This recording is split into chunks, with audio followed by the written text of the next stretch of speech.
El pánico de 1819 no solo fue el primer gran colapso económico de Estados Unidos, sino también un evento que reveló las fallas estructurales de la economía en su etapa formativa.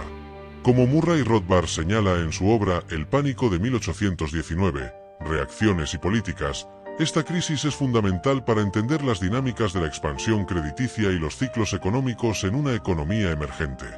Este ensayo explora con detalle las causas, las consecuencias y las lecciones duraderas de este pánico económico.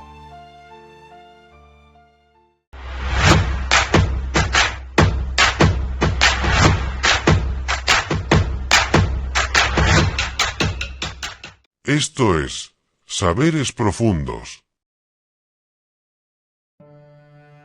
El pánico de 1819 fue un evento significativo en la historia económica de los Estados Unidos, marcando la primera gran crisis financiera del país después de su independencia. Este periodo de depresión económica tuvo sus raíces en las fluctuaciones de la economía norteamericana entre 1815 y 1821, un tiempo de rápida expansión y subsecuente contracción. Al inicio de este periodo, los bancos en los Estados Unidos eran principalmente entidades emisoras de billetes, y como lo menciona Rothbard, tenían pocos principios. Una práctica que contribuyó al aumento de la emisión monetaria fue la práctica de imprimir billetes de bajo valor, hasta de 6 centavos. Sin embargo, no todos los bancos seguían prácticas tan arriesgadas. Por ejemplo, el relativo conservadurismo de los bancos de Nueva Inglaterra se evidencia en el aumento gradual de la circulación de billetes del Banco Massachusetts. La expansión del crédito y la emisión de billetes llevó a una situación insostenible.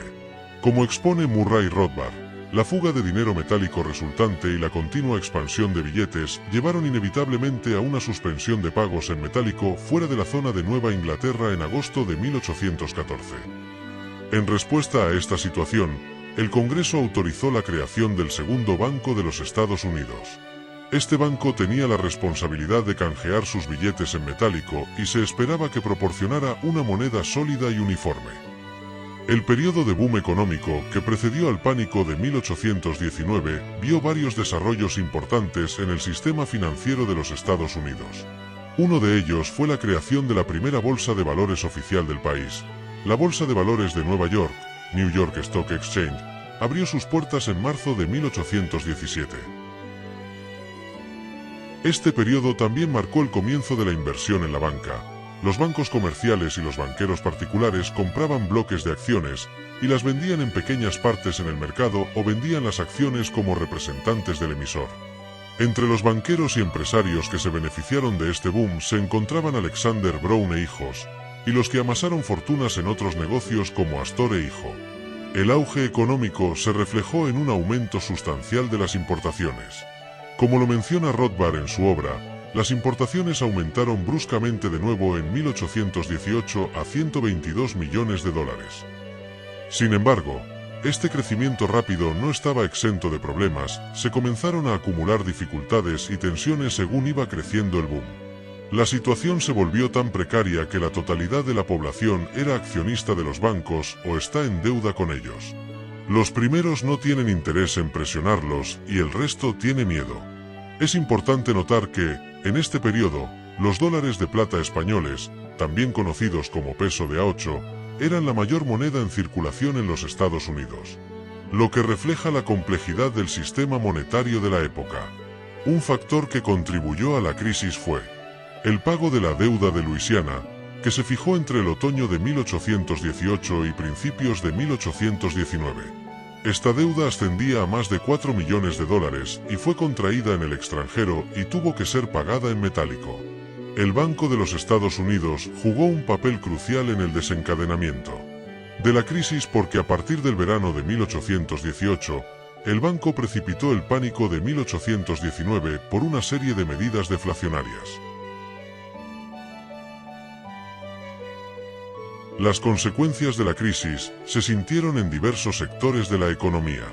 Por ejemplo, la contracción del crédito también provocó que la venta de tierras públicas cayera en picada, disminuyendo de los $13,6 millones en 1818 a los 1,7 millones en 1820 y a los 1,3 millones en 1821. El impacto en los salarios fue significativo y variado. Por ejemplo, en Massachusetts, los salarios de los trabajadores agrícolas oscilaron enormemente durante el boom y la contracción, con un promedio de 60 centavos de dólar al día en 1811, $1.50 en 1818 y 53 centavos en 1819.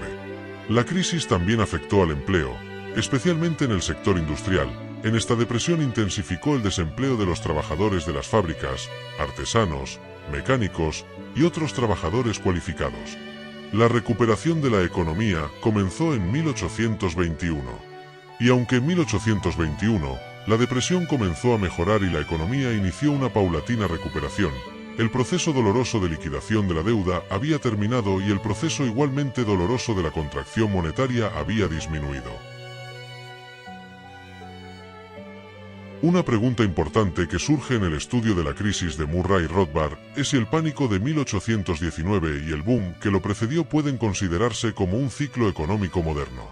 Wesley Mitchell argumentó que para que se dieran las características de los ciclos económicos modernos, era necesario que gran parte de la población pueda vivir de sus propios ingresos monetarios y producir lo suficiente para un gran mercado, utilizando los mecanismos de crédito y organizándose en empresas con relativamente pocos empresarios y muchos empleados.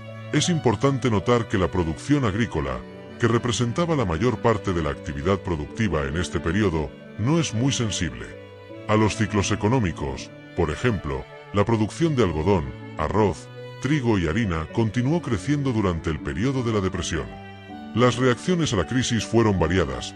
Algunos estadounidenses que se oponían a cualquier interferencia gubernamental en la estructura económica existente pudieron elegir entre dos opciones: negar simplemente que existía alguna dificultad o hacer frente a las circunstancias de la depresión y manifestar que solo las acciones individuales pondrían remedio. Entre los defensores del laissez-faire se encontraba Willard Phillips, quien argumentaba que no era incumbencia de la legislatura ni de los economistas políticos preocuparse por el estado del mercado o por su rentabilidad, porque eso era una cuestión que solo los comerciantes conocen y son los que pueden tomar decisiones, y como el interés público coincide directamente los suyos, no hay peligro de que se descuiden. Esta visión fue respaldada por algunos medios de comunicación. Por ejemplo, el Evening Post de Nueva York lo describió en pocas palabras: el tiempo y las leyes comerciales restaurarán el equilibrio de las cosas, si las legislaturas no interfieren temerariamente en el curso natural de los acontecimientos. Algunos vieron la crisis como una oportunidad para volver a las buenas costumbres morales de antaño, especialmente a la laboriosidad y al ahorro.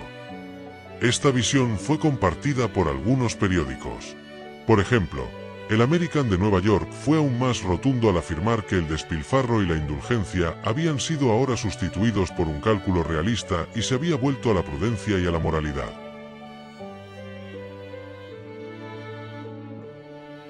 La crisis también llevó a demandas de austeridad gubernamental. Como se menciona, si las personas van a ahorrar, entonces los gobiernos también deberían hacerlo. Una de las respuestas más significativas a la crisis fue la propuesta del senador Richard M. Johnson de Kentucky, quien presentó una resolución para permitir a los deudores renunciar a una parte de la tierra que habían comprado, proporcional a su deuda, pudiendo obtener la propiedad del resto de la tierra. Los defensores de esta medida argumentaban que las dificultades de los deudores no provenían de su propia imprudencia, sino de los cambios imprevistos de la economía, de los precios, de la oferta monetaria y del estado de los mercados. Sin embargo, esta propuesta enfrentó oposición. Por ejemplo, Robert Allen se declaró completamente contrario al principio de injerencia legislativa en la contratación de las deudas y alegó que, si las personas aprenden que se pueden pagar las deudas con súplicas y bonitas historias, pronto estará tu mesa repleta de gente. El debate sobre esta propuesta fue intenso en el Congreso, y representantes como William McCoy, Benjamin Harden y George Robertson lucharon para anular o limitar el proyecto de ley, pero sin éxito.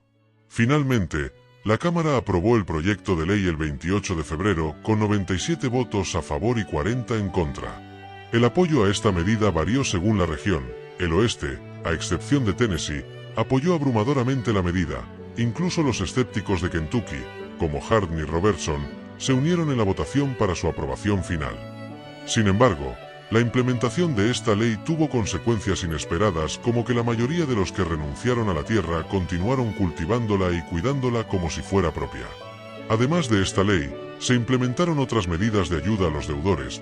Estas incluían leyes moratorias o leyes de reposición, que prorrogaban los embargos de la propiedad, y leyes de tasación mínima, que estipulaban que no se podía vender ninguna propiedad embargada por debajo de un determinado precio fijado por las autoridades. El impacto del pánico de 1819 y las respuestas legislativas subsecuentes también se vieron reflejados en las tasas de impuestos y las políticas fiscales a nivel estatal. Algunos estados, como Kentucky y Tennessee, redujeron sus tasas de impuestos para aliviar la carga financiera sobre los ciudadanos. En Kentucky, se adoptó una política de reducción de impuestos que fue ampliamente respaldada por los agricultores y otros sectores afectados por la crisis. En el ámbito político, la crisis y sus consecuencias también influyeron en el debate sobre el papel del gobierno en la economía.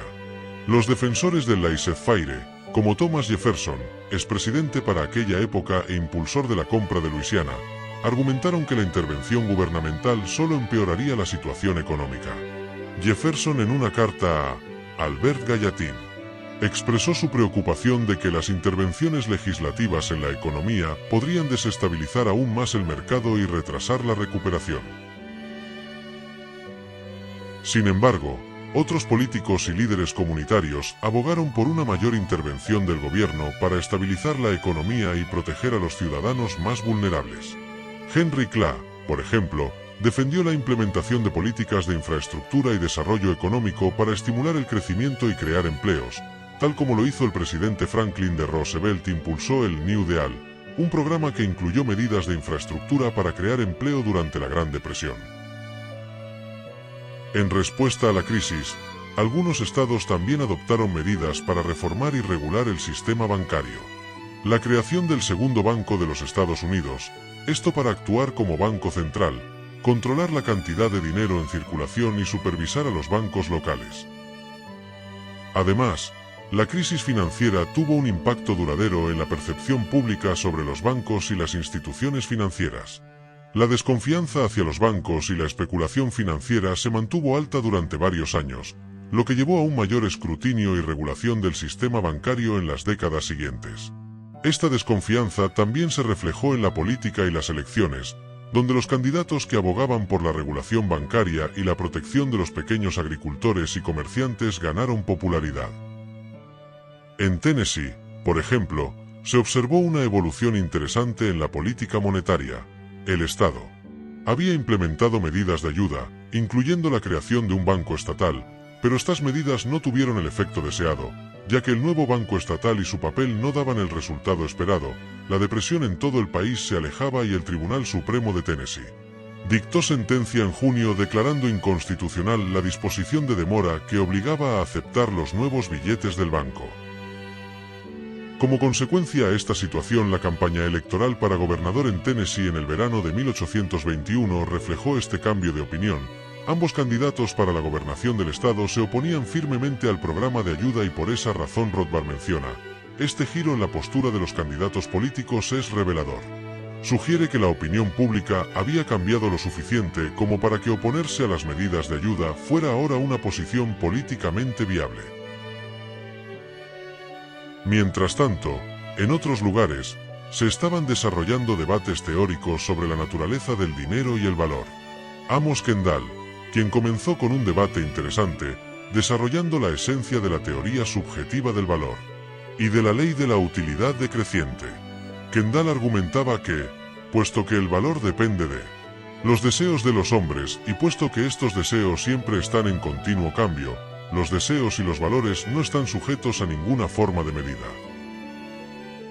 Kendall continúa argumentando: esta exposición revela que el dinero era simplemente una mercancía, aunque la más útil e intercambiable, una mercancía cuyo valor estaba siempre en continuo cambio. Esta visión del dinero como una mercancía más, sujeta a las mismas fuerzas de oferta y demanda que cualquier otra, tenía implicaciones profundas para la política económica. Si el dinero no podía servir como un patrón estable de valor, ¿cómo podían los gobiernos y los bancos centrales cumplir su función de estabilizar la economía? El presidente James Monroe no estuvo directamente involucrado en las causas de la crisis. Sus acciones y comentarios durante este periodo revelan su visión sobre la economía y el papel del gobierno en tiempos de dificultad. Monroe, alineado con las ideas económicas predominantes de la época, laissez-faire y libre mercado, interpretó el pánico de 1819 principalmente como un problema monetario. Atribuyó la crisis a la expansión crediticia excesiva por parte de los bancos, lo que generó inflación y una burbuja especulativa que, al estallar, provocó el colapso económico.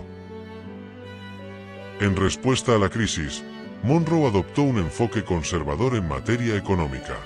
Priorizó la estabilidad fiscal y la restauración de la confianza en el sistema financiero, implementando medidas como la reducción del gasto público y el aumento de los impuestos para fortalecer las reservas del tesoro.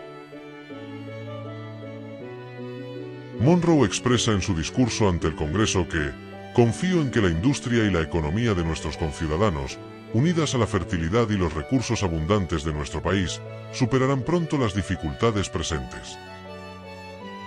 El pánico no solo dejó una marca profunda en la economía y la sociedad estadounidense, sino que también tuvo importantes consecuencias políticas, contribuyendo al surgimiento del Partido Jacksoniano.